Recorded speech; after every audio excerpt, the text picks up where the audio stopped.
दोस्तों, आत्मनिर्भर शब्द आजकल बहुत चल रहा है। इस पर बहुत जोक्स बन रहे हैं, मीम्स बन रहे हैं। अनफॉर्चुनेटली हम इस शब्द का असल मतलब नहीं समझ रहे, लेकिन मैं आपको ये बता सकता हूँ कि एज ए इंडिविजुअल आप आत्मनिर्भर कैसे बन सकते हो और क्यों आपको आत्मनिर्भर बनना चाहिए। मैं ये मानता हूँ कि अगर हमारे देश का हर नागरिक खुद को Oi, आत्मनिर्भर बना ले तो ये देश भी algo é ridículo. आत्मनिर्भर बन Algo जाएगा, forte. क्योंकि नागरिकों से ही Algo देश forte. बनता है। हम ही देश है, हम ही भारत है। शुरू करते हैं एक असली कहानी से, ध्यान से सुनना। एक बच्चा था, बहुत गरीब फैमिली से बिलोंग करता था, लेकिन पढ़ने में बहुत तेज था। हर बार वो क्लास में टॉप करता था। उसके साथ के स्टूडेंट्स उससे जलने लगे थे। तो उनमें से कुछ बहुत ज्यादा जलने वाले स्टूडेंट्स ने प्रिंसिपल के पास जाकर ये कह दिया कि उनके बैग्स में से पैसे चोरी हो रहे हैं और उन्हें उस लड़के पर ही शक है, बल्कि उन्हें पूरा यकीन है कि उनके पैसे वो लड़का ही चुराता है। प्रिंसिपल ने उन्हें आश्वासन दिया कि वो जांच करेंगे और अगर वो दोषी पाया जाता है तो एक्शन भी लेंगे। प्रिंसिपल ने उस लड़के के बारे में पता करना शुरू किया और उस पर नजर रखना शुरू की, तो उन्हें पता चला कि वो लड़का रोज स्कूल से छुट्टी के बाद एक माली के पास जाकर काम करता था। प्रिंसिपल को पता चला कि वो लड़का बहुत ज्यादा ईमानदार था। माली के पास काम करके वो जो पैसे कमाता था उससे वो स्कूल की फीस भरता था, बुक्स खरीदता था और जो पैसा बचता था उससे वो अपने लिए खाना खरीदता था। यही उसका रूटीन था। स्कूल जाता था, माली के पास जाकर मेहनत करता था, खुद कमाता था, खुद की फीस भरता था, खुद अपनी बुक्स खरीदता, अपने खाने का इंतजाम खुद करता। इन शॉर्ट, वो लड़का आत्मनिर्भर था। तो एक दिन प्रिंसिपल ने सारे बच्चों के सामने उस लड़के को खड़ा किया और कहा, मैंने देखा है कि बेटा तुम बहुत ज्यादा मेहनत कर रहे हो, स्कूल में भी अच्छी पढ़ाई कर रहे हो और बाहर भी काम कर रहे हो। तुम अपने स्कूल की फीस माफ क्यों नहीं करवा लेते? लड़के ने कहा, सर, मैं खुद को इतना आत्मनिर्भर, इतना जिम्मेदार मानता हूँ कि मैं खुद अपने स्कूल की फीस पे कर सकता हूँ। मुझे पता है कि मेरे साथ जो स्टूडेंट्स पढ़ रहे हैं उनके पेरेंट्स मेहनत करके उनकी फीस भर रहे हैं, लेकिन जब मैं इतना कैपेबल हूँ, मैं इतना आत्मनिर्भर हूँ, तो मैं अपनी फीस माफ क्यों करवाऊँ? और सर, मैंने आपसे ही तो सीखा है कि इंसान किस्मत से महान नहीं होता बल्कि अपने कर्मों से और अपने एटीट्यूड से महान होता है। ये बात सुनकर प्रिंसिपल को बहुत प्राउड फील हुआ और जिन स्टूडेंट्स ने उस बच्चे की कंप्लेन की थी उनका सर शर्म से झुक गया। उस बच्चे का नाम था बंकिम चंद्र चट्टोपाध्याय, जिन्होंने वंदे मातरम गीत लिखा था। तो ये होता है आत्मनिर्भर लोगों का एटीट्यूड। अगर आप अभी 12th में हो और आपके स्कूल और कॉलेज की फीस अभी भी आपके पेरेंट्स भरते हैं तो आपको सीरियसली सोचना होगा। सेल्फ रिस्पेक्ट नाम की एक चीज होती है जिसकी आप धज्जियां उड़ा रहे हो। आपने 12 साल स्कूल में पढ़ा, 3 साल ग्रेजुएशन में लगाए, टोटल 15 साल। अब आप किसी कंपनी में जॉब के लिए अप्लाई करते हो तो खुद को फ्रेशर लिखते हो। 15 साल आपने किसी चीज में लगा दिए और आप फ्रेशर ही रहे। कैसे? आप Na फ्रेशर हो malapit क्योंकि na bay. आपने कोई स्किल्स नहीं सीखी। आप बस एक यूजलेस डिग्री के लिए मेहनत करते ही जा रहे थे, जिसे लेने के लिए आपने 15 साल लगा दिए और आप फ्रेशर के फ्रेशर ही रहे। अगर आप ये 15 साल छोड़ो, अगर आप 2 साल भी किसी स्किल को सीखने में मेहनत कर लेते, अगर किसी एक चीज के एक्सपर्ट बन जाते, तो आपके पास कंपनीज की लाइन लगी हुई होती, क्योंकि मार्केट में एक्सपर्ट्स की जरूरत है। अगर आप आत्मनिर्भर नहीं हो तो इसका एक बहुत Cover बड़ा कर ना रीजन लिया ना. यही है कि आप स्किल्स के पीछे नहीं, आप डिग्री के पीछे भाग रहे थे। Last year ज्यादातर pass लोग होगा. सही समय का इंतजार करते रहते हैं। डिग्री मिल जाएगी तो फिर वो करूंगा, वो हो जाएगा तो फिर ये करूंगा, ये हो जाएगा तो फिर वो करूंगा। मैं आपको एक कड़वी सच्चाई बताता हूँ, जो भी काम आप करना चाहते हो उसके करने का बेस्ट टाइम कल था जो निकल गया, लेकिन सेकंड बेस्ट आज है। आपको इसे नहीं निकलने देना है। इंतजार करते रहोगे तो कभी आत्मनिर्भर नहीं बन पाओगे और धीरे धीरे फैमिली में आपकी रिस्पेक्ट भी कम होती चले जाएगी। ताने सुनने को मिलना शुरू हो जाएंगे कि बस खाता रहता है, बैठा रहता है। तो आत्मनिर्भर बनने के लिए पहली चीज है, आपको सही समय का इंतजार नहीं करना है। आपको आज से स्किल्स डेवलप करने लग जाना है। अब कई लोग कमेंट कर देंगे कि सर कौन सी स्किल्स डेवलप करें? आपके पास एक बहुत बेहतरीन चीज है जिसे मोबाइल कहते हैं, और उसमें इंटरनेट नाम की एक टेक्नोलॉजी है जिसकी वजह से आप ये वीडियो देख रहे हैं। कि आपको गूगल पर जाना है और सर्च करना है कि आने वाले समय में वो कौन सी स्किल्स हैं, कौन सी एक्सपर्टीज है जिनकी डिमांड होगी।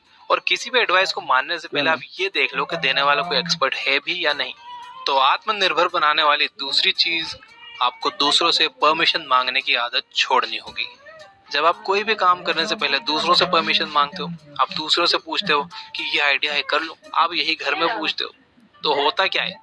उनके जवाब से आपका मोटिवेशन खत्म हो जाता है, आप में जो जोश था वो खत्म हो जाता है। आपको आत्मनिर्भर बनना है तो आप खुद की आवाज सुनो, अपनी इनर वॉइस को सुनो और वो करो जो आपको पता है कि आपको क्या करना है। तो परमिशन लेने जाओगे, बड़ा पछताओगे। तीसरी चीज, स्टीफन कॉवी की book 7 habits of highly effective people में से एक स्टोरी मैं आपको सुनाता हूँ।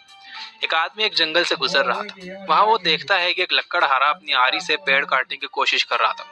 बहुत परेशान था, उससे पेड़ नहीं कट रहा था।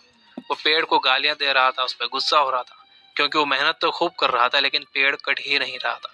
तो उस आदमी ने उस लकड़हारे से पूछा, भैया क्या तकलीफ है? तो लकड़हारे ने कहा, मेरी आरी में धार नहीं है इसलिए पेड़ कट नहीं रहा है। तो वो आदमी उससे पूछता है, तुम इसमें धार क्यों नहीं लगा लेते? लकड़हारा कहता है, क्योंकि धार लगाने के लिए मुझे कटाई का काम रोकना होगा। तो वो आदमी कहता है कि अगर तुम अपनी आरी में धार लगा लोगे तो तुम जल्दी भी और ज्यादा भी पेड़ काट सकोगे। लकड़हारे ने झल्ला कर कहा, लेकिन मेरे पास टाइम नहीं है। वो आदमी समझ गया कि इसका कुछ नहीं हो सकता और वो वहां से चला गया। ये स्टोरी हम सब के लिए रिलेवेंट है। जब हम कोई काम नहीं कर पाते, कोई काम हमसे ठीक से नहीं होता, तो हम जिंदगी से झल्ला जाते हैं और खुद को डेवलप करने के बजाय, खुद को बेहतर बनाने के बजाय हम वही बिना धार वाली आरी से पेड़ काटते ही रहते हैं और परेशान होते रहते हैं। ऐसा करना बंद करो, रुक जाओ, अपनी आरी पर धार लगाओ, ज्यादा इफेक्टिव बनो, तो ही आप आत्मनिर्भर बन सकोगे। चौथी चीज सेम बुक से, आत्मनिर्भर बनना है तो प्रोएक्टिव बनो। प्रोएक्टिव का अपोजिट होता है रिएक्टिव। ये दोनों एग्जैक्टली क्या होते हैं, एक एग्जांपल से मैं आपको समझाता हूँ। मान लो कि कोई इंसान है जो बेरोजगार है और उसे घर में ताने मारे जाते हैं उसके बेरोजगार होने पर। अब अगर वो रिएक्टिव होगा तो वह जवाब देगा कि मैं आपकी वजह से बेरोजगार हूँ, आपने मुझे अच्छे स्कूल में नहीं पढ़ाया, आपने मुझे अच्छे कॉलेज में नहीं पढ़ाया, आपने ये नहीं किया, आपने वो नहीं किया। लेकिन अगर वो इंसान प्रोएक्टिव है तो वो अपने बेरोजगार होने की जिम्मेदारी लेगा। वो बेरोजगार है क्योंकि उसने कोई नई स्किल्स नहीं सीखी, वो बेरोजगार है क्योंकि उसने कोई प्लानिंग नहीं की, वो बेरोजगार है क्योंकि वो केयरलेस होकर जी रहा था। ये बंदा रियलाइज करेगा कि गलती मेरी ही है और मुझे ही इसे ठीक करना होगा। मैं ही हूँ जो मेरी लाइफ बदल सकता हूँ। इसे कहते हैं प्रोएक्टिव अप्रोच।